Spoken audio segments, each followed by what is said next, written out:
আসসালামু আলাইকুম। সবার আগে বাছাই করা ১০টি আন্তর্জাতিক খবর জানিয়ে দেব। প্রথমেই থাকছে শিরোনাম। তবে তার আগে অনুরোধ থাকবে ভিডিওটিতে একটি লাইক দিবেন।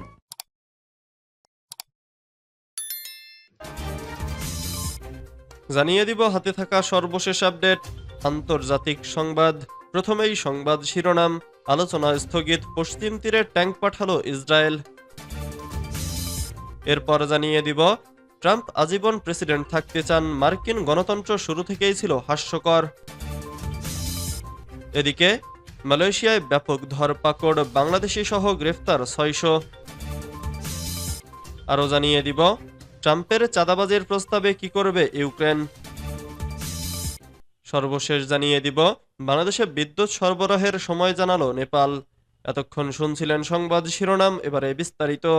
তবে অনুরোধ থাকবে ভিডিওটিতে একটি লাইক করবেন এবং কমেন্ট করে জানিয়ে দিবেন কোন জেলা থেকে আপনি আমাদের এই ভিডিওটি দেখছেন।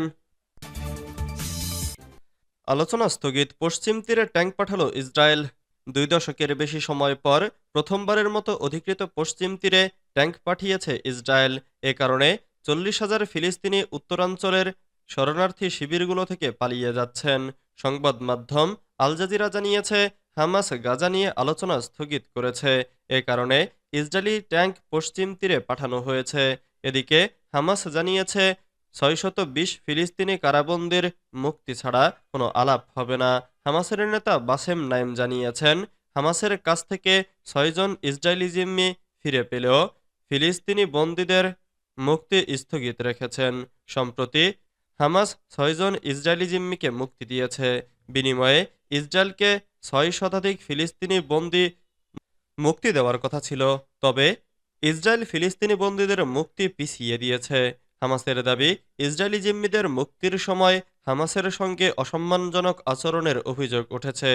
এটি আন্তর্জাতিক আইনের পরিপন্থী। এর পরিপ্রেক্ষিতে হোয়াইট হাউস ইসরায়েলের সিদ্ধান্তের সমর্থন জানিয়ে বলেছে হামাসের বিরুদ্ধে যে পদক্ষেপ নেবে ইসরায়েল, তাতে প্রেসিডেন্ট ট্রাম্প পূর্ণ সমর্থন জানাবেন।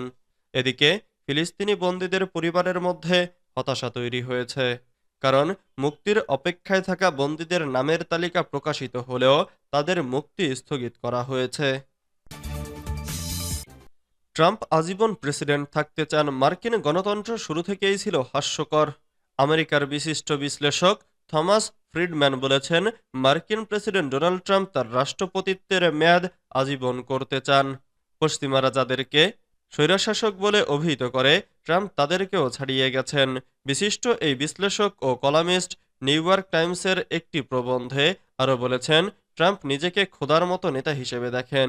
তিনি নিজেকে তোষামোদী লোক দিয়ে ঘিরে রেখেছেন। এরা বহিষ্কার হবার ভয়ে ক্রমাগত ট্রাম্প এবং তার অজ্ঞতাপূর্ণ সকল অবস্থানকে সমর্থন করে।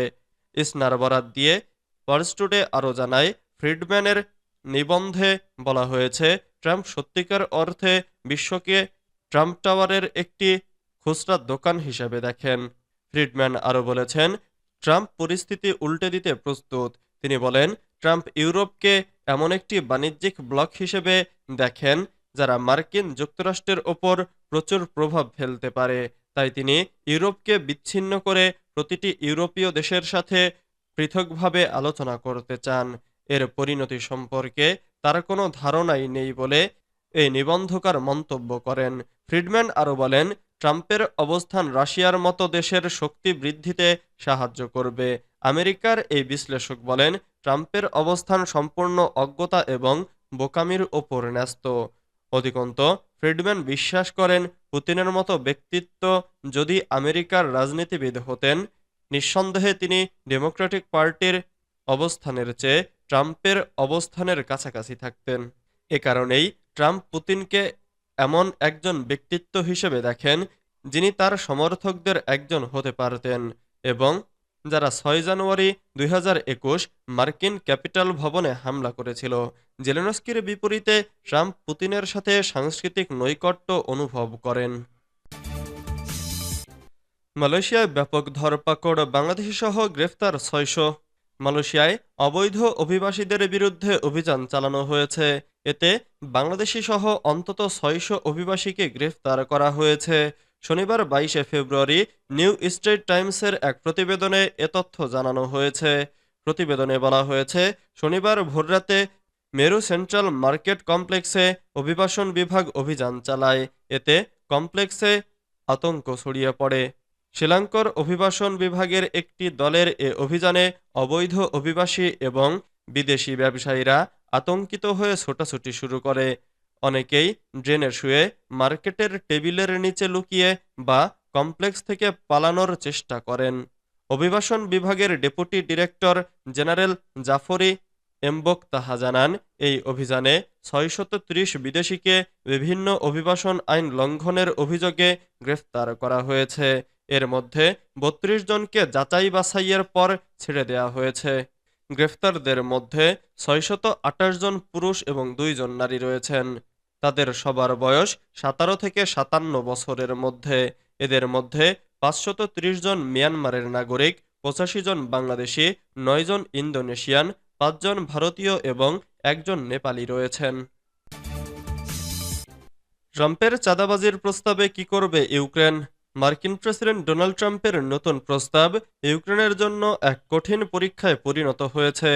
যদি ইউক্রেন হ্যাঁ বলে, তাহলে তা দেশটির ভবিষ্যৎ বিক্রির শামিল হবে, আর যদি না বলে, তাহলে মার্কিন সামরিক সহায়তা বন্ধ হয়ে যাবে, যা রাশিয়ার বিরুদ্ধে যুদ্ধ চালিয়ে যাওয়াকে আরও কঠিন করে তুলবে। এখন প্রশ্ন হচ্ছে, ইউক্রেন কি ট্রাম্পের অন্যায় শর্ত প্রত্যাখ্যান করে নিজেদের সার্বভৌমত্ব রক্ষা করতে পারবে, নাকি চাপে পড়ে আপোস করতে বাধ্য হবে? ট্রাম্পের নির্যাতনমূলক চুক্তি। রাশিয়া ইউক্রেন যুদ্ধের প্রেক্ষাপটে ট্রাম্প প্রশাসন ইউক্রেনের জন্য এমন একটি প্রস্তাব নিয়ে এসেছে যা কার্যত এক ধরনের নির্যাতনমূলক চুক্তি। এই চুক্তির শর্ত অনুযায়ী মার্কিন সহায়তার বিনিময়ে ইউক্রেনকে তার খনিজ সম্পদ, বন্দর ও অন্যান্য গুরুত্বপূর্ণ অর্থনৈতিক খাত থেকে অর্জিত লাভের একটি বিশাল অংশ আমেরিকাকে ছেড়ে দিতে হবে। তবে ইউক্রেনের প্রেসিডেন্ট ভলোদিমির জেলেনস্কি এই শর্তকে অন্যায় বলে প্রত্যাখ্যান করেছেন। তিনি স্পষ্টভাবে জানিয়েছেন, সামরিক সহায়তা ছাড়া কোনো চুক্তি ইউক্রেনের জন্য গ্রহণযোগ্য নয়। বাংলাদেশে বিদ্যুৎ সরবরাহের সময় জানালো নেপাল। বাংলাদেশে বিদ্যুৎ সরবরাহের সময় জানিয়েছে নেপাল। দেশটি জানিয়েছে, আগামী জুনে নেপাল থেকে বাংলাদেশে ৪০ মেগাওয়াট বিদ্যুৎ সরবরাহ করা হবে। সোমবার ২৪ ফেব্রুয়ারি সংবাদ মাধ্যম নেপাল মনিটরের এক প্রতিবেদনে এ তথ্য জানানো হয়েছে। প্রতিবেদনে বলা হয়েছে, চলতি বছরের জুনে বাংলাদেশে ৪০ মেগাওয়াট সরবরাহ শুরু করবে নেপাল, যা নভেম্বর পর্যন্ত অব্যাহত থাকবে।